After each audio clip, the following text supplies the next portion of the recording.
Današnji video rad je ujedno i vest da je helikopterska jedinica MUP-a Srbije dobila od kompanije Airbus Helicopters poslednji helikopter od 3 naručene Super Pume. Ministarstvu unutrašnjih poslova Srbije isporučen je treći Airbusov helikopter Super Puma H215 i taj helikopter je sletao u bazu helikopterske jedinice MUP-a na aerodromu Nikola Tesla u Surčinu. Isporukom trećeg helikoptera Super Puma, helikopterska jedinica MUP-a Srbije je dobila sasvim nove mogućnosti jer je modernizovana jednim od najboljih srednjih helikoptera u svetu. To je samo 2 nedelje od kako je Srpsko ministarstvo unutrašnjih poslova isporučen drugi helikopter H215 Super Puma, dok treći naručeni helikopter ovog tipa i druga Super Puma u maskiranoj šemi bojanja nosi registraciju UOPS.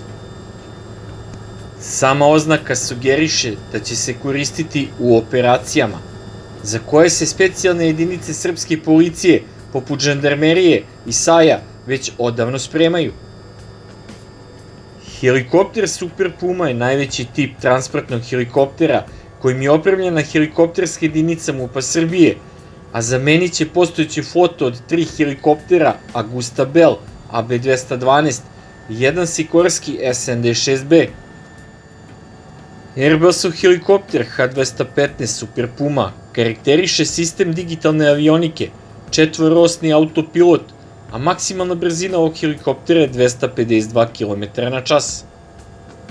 Maksimalna poletna nosivost helikoptera Super Puma je 9300 kg, a ovu letelicu karakteriše mogućnost prevoženja 22 putnika, podvesna tačka za nošenje spoljašnjeg tereta i vedra za gašenje požara, kao i bočna dizalica nosivosti 272 kg.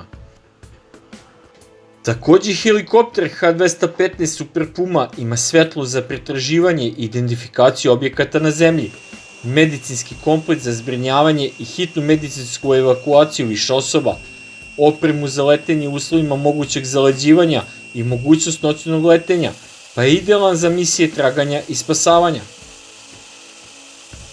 Komandant helikopterske jedinice MUP-a Srbije, Nenad Nedić, istakao je da je reč o helikopterima koji mogu izuzetno da doprinesu u borbi protiv požara, s obzirom da im je kapacitet vedra 4,5 tone vode.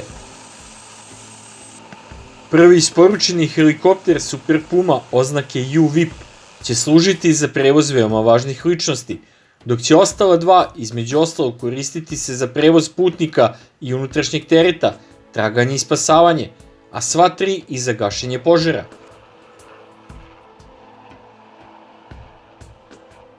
Sletanjem poslednjih helikoptera Super Puma je završena isporuka ovih helikoptera iz Francuske, a očekuje se počev od sledeće godine da će krenuti nova isporuka od 10 lakih višenamenskih helikoptera H-145M iz Nemačke, a sve za vojsku Srbije.